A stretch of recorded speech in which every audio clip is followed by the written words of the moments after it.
Good to be here. Junaid साहब, markets के हवाले से जो म्यूचुअल फंड्स के अब जो सामने बात आई है, जहाँ पे हम एक्सपेक्टेड था कि 4th डे मार्केट जब फ्लोर हट जाएगा तो रिडेम्पशंस कॉल होंगे, और अगर नहीं होंगे तो फिर भी mutual funds will entertain that. अब इसको सस्पेंड को प्रोलॉन्ग कर दिया गया है. In your opinion what was the main? Well, primarily एक ही रीज़न है प्राइस डिस्कवरी का. वो एक फेयर तरीके से अभी हो नहीं पा रही. एक शेयर खुलता है, उसकी फ़ौरन ऑफर्स आ जाती हैं सुबह सुबह, और अगर towards the end of the day वो ऑफर्स वैसे ही लगे रहें तो वही क्लोजिंग प्राइस बन जाती है. या अदर देन दैट आप देखते हैं कि बड़े शेयर्स में कोई 100 शेयर का काम कर देता है and the price comes down. Now एक म्यूचुअल फंड की बेसिक ऑपरेटिंग लॉजिक ये होती है कि बहुत सारे लोगों ने मिलकर एक फंड को पैसे दिए हुए हैं जिसने आगे से स्टॉक्स खरीदे हुए हैं. ऑब्वियसली वो कुछ कैश मार्जिन भी रखते हैं, बट हालात ऐसे टफ रहे हैं, उनमें से काफ़ी ऐसे हैं जिनके पास कैश नहीं भी है. Few of them do have cash. So now if you as an investor or a unit holder ask for a redemption, तो वो म्यूचुअल फंड जाकर मार्केट में कुछ शेयर्स फरोख्त करते हैं और आपकी रिडेम्पशन मैच करते हैं. तो ऑब्वियसली कुछ कैश बफर सब रखते हैं अपने पास. अगर आज रिडेम्पशन खोल दी जाए और उन म्यूचुअल फंड्स के पास इन्वेस्टर्स आ जाएं ये कह के कि आज हमारी रिडेम्पशन कर दें, तो उन शेयर्स को वो बेच तो सकते नहीं. प्राइस गिर रही है शेयर की, लेकिन शेयर तो बिक नहीं सक रहा. आज ओजीडीसी में 100 शेयर का काम हुआ है, लेकिन अगर ओजीडीसी कोई भी पोर्टफोलियो होल्ड करता है तो उस पोर्टफोलियो में ओजीडीसी की वैल्यू तो गिर गई है. और ऑल्टरनेट क्या है, उस चीज को प्लेज करके बैंक के पास, अगर तो बैंक वो शेयर्स लेने को तैयार हो, एक मेजर हेयर कट लगा के वो फंड जो है बोरो कर ले और उस बोरोड अमाउंट से रिडेम्पशन को मीट कर ले. उस सूरत में जो शेयर होल्डर्स, जो यूनिट होल्डर्स रिडीम नहीं कर रहे और रुक रहे हैं, उनको उसका नेगेटिव इफेक्ट आ रहा है, क्योंकि जो फंड की इनकम है वो तो नीचे जा रही है because the cost of borrowing is hitting the fund. So the market has been opened, so it's moving towards a mechanism back to normal.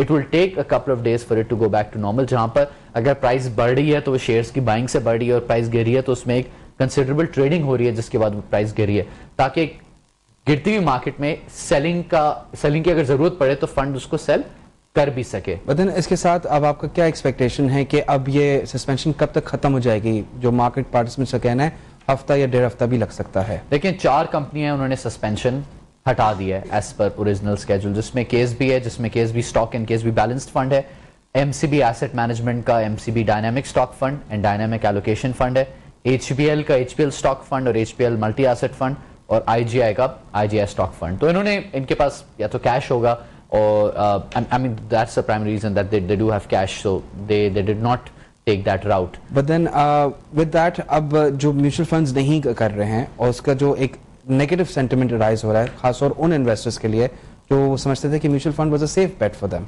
Safe investment actually, अब वो यहाँ पर रिडीम नहीं कर पाएंगे. Again catch 22 tough situation. But mutual fund को once again, last time भी जब आपके शो में हमारी टीएफसी की डिवैल्यूएशन हुई थी और यही बात हुई थी.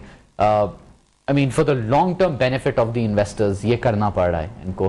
किसी फंड मैनेजर को शौक नहीं होता कि वो के दरवाजे बंद कर दे और इन्वेस्टर को नाराज करे. ना एनआईटी, ना नफा, ना एमसीबी, ना यूबीएल, ना बीएमए, कोई नहीं चाहता कि उनकी रिडेम्पशंस ना हो सकें.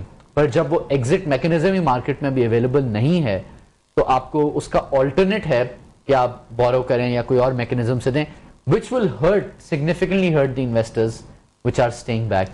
तो अगर थोड़ा सा पेशेंस का इजहार किया जाए यूनिट होल्डर्स की तरफ से, तो आने वाले दिनों में, अब आज अभी आप ही की हेडलाइंस में चल रहा था कि सपोर्ट फंड होपफुली अगले हफ्ते तक ऑपरेशनल हो जाएगा.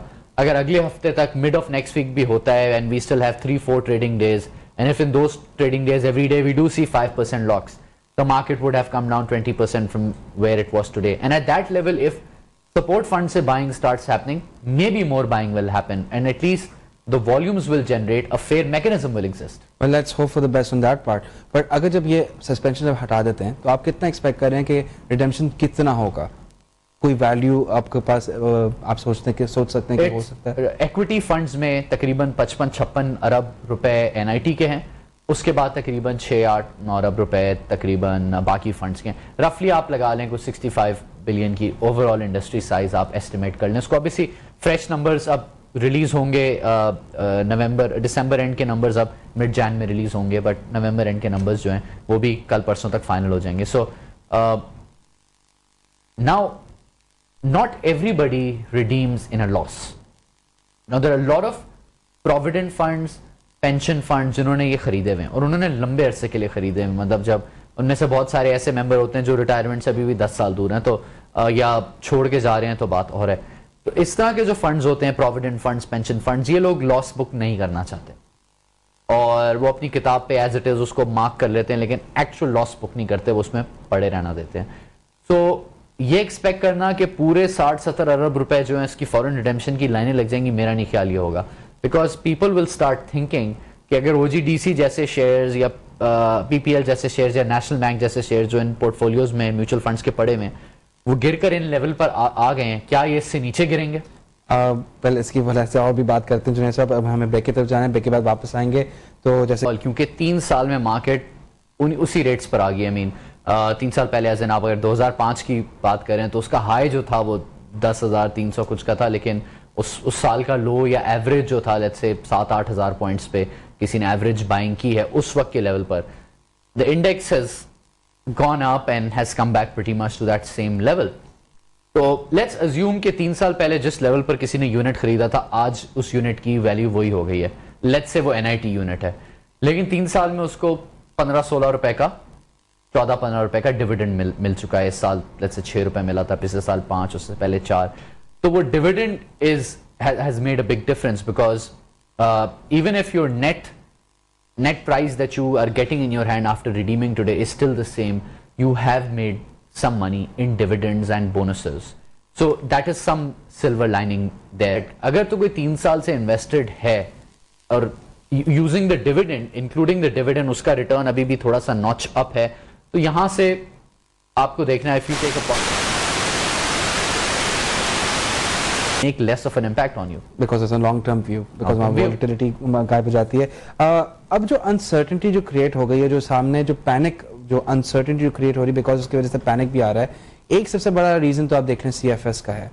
अब कोर्ट पे चले गए हैं, उससे पहले फ्लोर था और वहाँ से अगर आप लें SECP को, members को, financiers को, that is from the CFS financiers, SECP को and the board, Karachi stock exchange की बोर्ड, इन सब चीज़ों को आप किस तरह देखते हैं और आप समझते हैं कि ये इन्होंने क्या अनसर्टिनिटी क्रिएट करने में कुछ हाथ है उसमें? देखिए, let me answer this in another way. Last year या एक डेढ़ साल पहले जो मनी मैगजीन है उन्होंने यहाँ पर एक कॉन्फ्रेंस कराई थी, demystifying derivatives. This lady came down and she was Indian, she was an Indian lady who work for FTSE। तो वो बता रही थी history of these regional bourses. उन्होंने कहा कि बॉम्बे स्टॉक एक्सचेंज में अर्ली 20th सेंचुरी में, पता नहीं 1920 में या कब, मीटिंग्स हुई, रिकॉर्डेड है।